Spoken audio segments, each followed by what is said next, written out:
Lynda, I just finished the book. I cannot find the words to describe the meaning, power, and messages of hope, life, love, faith, and profound suffering that I found on every single page. I actually cried a lot reading this. There were tears shed not in sadness, but in awe of the effect that Kenny had on so many people. This is an amazing effort you undertook, and it will undoubtedly touch scores of people for a long time to come. Very powerful. Job well done, Lynda. Yes. One excerpt stands out to me. It was entitled Opus, written by Jim, FDNY, page 76. An opus is defined as a great literary work or musical composition. Jim makes reference to the movie Mr. Holland's Opus, and it clicked in me that this book is Mr. Holler's opus. And we are all notes in Mr. Holler's opus. And what a beautiful song it is indeed. Thank you. But I have to say that Dennis's chapter has stayed with me so much since the night that we were here. I've repeated the story, I can't tell you how many times. And I guess what touched me most, the impact that it had on you, was how brief your encounter was, but how much of an impact it had on you, and how much we can impact other people, good and bad, however briefly we come in contact with them. And I think that's what we really have to think about in our interactions with people, is we can be a positive impact on people, we can be a negative impact on people, and we have to think about that, especially nowadays. And that opened up a discussion about how that was how he faced his illness, how he didn't want it to be about him being sick. He wanted it to be about Lynda, about the boys, about the game, about coaching, about everything else, about you, about you, about you, not about him. And someone said, oh, I feel so badly that I didn't know he was so sick. And again, it just went directly to, he didn't want you to know he was so sick. So really, he did a fabulous job doing what he did. One of our favorite chapters was actually written by Lynda and read at Kenny's funeral. And it is very beautiful. It's called simply Thank You. And Lynda thanks literally every member of the family, friends, the Astoria community, the baseball community, the Brewster community, the St.Lawrence O'Toole community. And it's just a very beautiful recognition of people behaving the way we all should. And then at the very end of the chapter, Lynda says, acknowledging that although Kenny died, the cancer didn't win. Kenny's job here was done. We couldn't have prayed more. We stormed the heavens with prayers, men, women, and children, here and far beyond. So I'm convinced that God has a bigger plan and that Kenny has fulfilled his mission. Very beautiful. And I'm sure very good. When I read the excerpt on Crucified, and I had spoken to Lynda about the Adoration Chapel, and with the stained glass window in there dedicated to Kenny Holler. And reading what her son had said, it just has so much more meaning now when I go into the chapel, because I feel his presence there. And it was wonderful the way your son worded that, because he was crucified. It felt like he was crucified on the cross as well, with what he had to bear.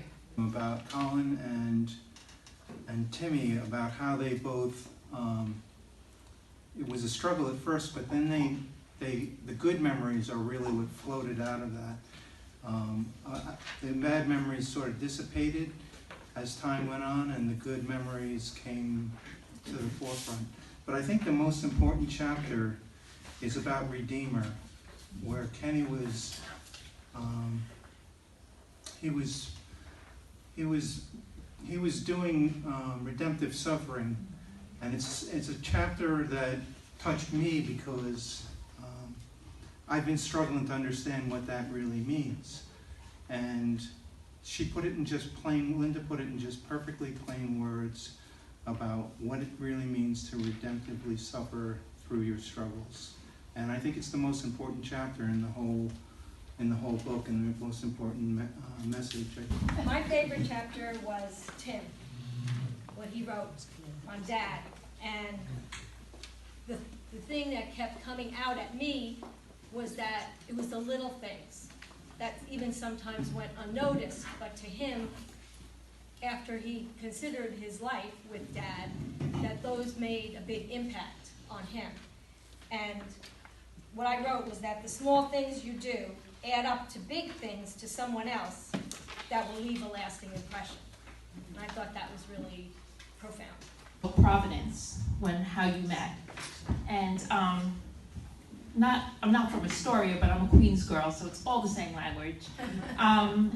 But also what the chances were, how you met, what brought you there. I remember last month you said the 207. Now, you said that you cut out that newspaper ad in February of 1989. Was it February 7th? I don't know. That was a thought, so that went through my mind. Maybe. I'm like, that would be really something. Yeah. But yeah, so I just the way you met, and just the beginning of your marriage there, and not long after, only 8 months, and just the courage that you both had going through it together. I just wanted to just commend you on that. I had the honor of working with Ken as a nurse and friend. I can honestly say there aren't too many people that, patients of mine, I've had lots of them suffering, unfortunately, through all kinds of illnesses. And the name of my chapter was Determined, which I jokingly say when I have a patient that's stubborn, I call them determined. So that's like a kind way to say. And if you read the chapter, I was like, boy, was he stubborn. And I would say it to him, and I'd say, but Ken, I'm not going to put that in my notes, okay? I'll just say he's a determined patient. And he would just laugh or write some funny thing on his whiteboard. But I guess the takeaway to me is, well, with the assisted suicide, so upsetting that that's so close to home. It's right here. It's scary to think, and I don't believe it's the majority. I really don't believe it's the majority of people that agree with that, and this legislation gets passed places. So we do have to make the majority heard somehow. Help Lynda in this fight and help our state legislatures see the light, because that's, if anything through all this, there's value, right? So we know Ken's going to be behind us with that. There is, a lot of work to be done with that. But I mean, there's so many things. I love the chapters from his friends, that we didn't know Ken. Obviously, that side of him, the prankster part, the funny part. We knew he had a sense of humor. He didn't have the physical ability, really, by the time we got to know him. So some of the activities for prankstering we didn't see, but we certainly had lots of jokes going back and forth at times with the whiteboard there. So he never let that go. But you had said it, I think it was your friend Lynda, if I'm remembering correctly, said that accepting the help brings out the good in others. And I'm like, wow, that's kind of what I get to do every day. I have patients accept the help, and I get to do good. So it was an honor. My grandma is about 88, 89 years of age. She has full-blown dementia. Can't remember most things. She thinks sometimes she's a little girl, sometimes she's a teenager. And she lost her husband at 40 with 10 kids, raised them on her own. She worked so hard, never had any other partners out of respect for my grandfather. And she is suffering a lot. She would just start, playing with her skin, then start peeling herself and bleeding all over, or hurt herself. She would not notice it in the moment, but then the day after, she'll be like, who did this to me? And it hurts, and she'll be crying. And the only thing she never forgot was the rosary.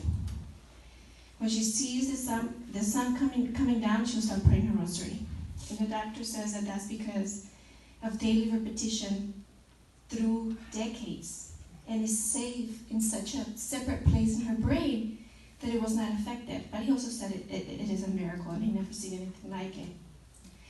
Now, when I was down visiting my mom, I looked at her, and she was skinny. She was sad. She was sobbing. She had just, gun number 2 on herself. She was like really angry, and I was thinking, why would she suffer so much?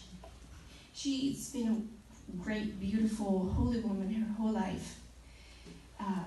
She was a midwife, always just a wonderful, beautiful person. Why is she suffering this way? What has she done to deserve this?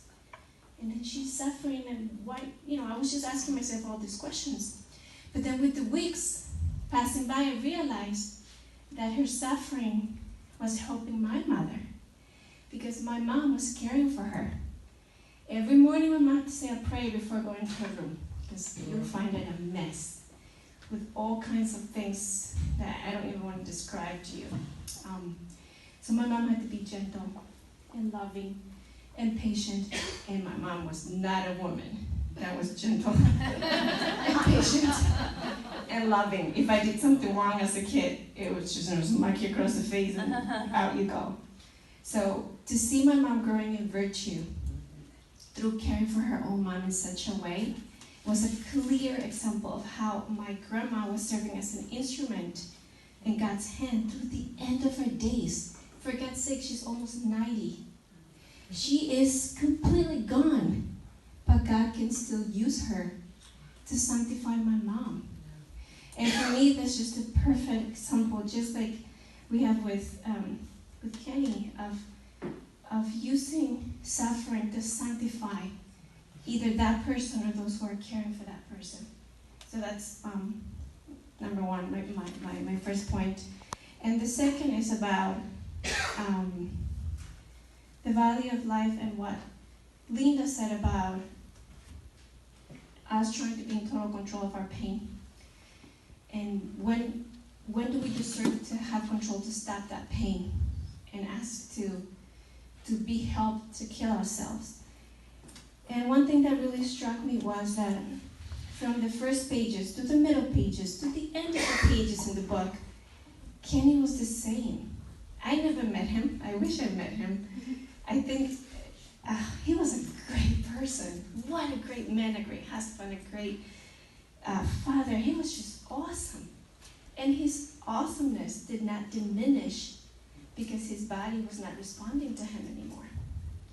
So what I was thinking was, when do we offer our loved ones to end their lives? When did their dignity diminish and the value of their lives diminish? Is it our bodies that dictate when we should stop living? Is it others? How much of a burden we are to others? Is it being frightened of what's coming? Feeling afraid and worried? So when I see this man being the same, funny, outgoing, easy, just brave, it's just a beautiful soul. I don't see a point in which he would deserve to be assisted to kill himself. So I admire Lynda and his 2 sons for the bravery that they displayed in caring and loving his father to the last moment, and in teaching me, beyond anything I could have imagined, how the suffering of one person created virtue in the hearts of so many.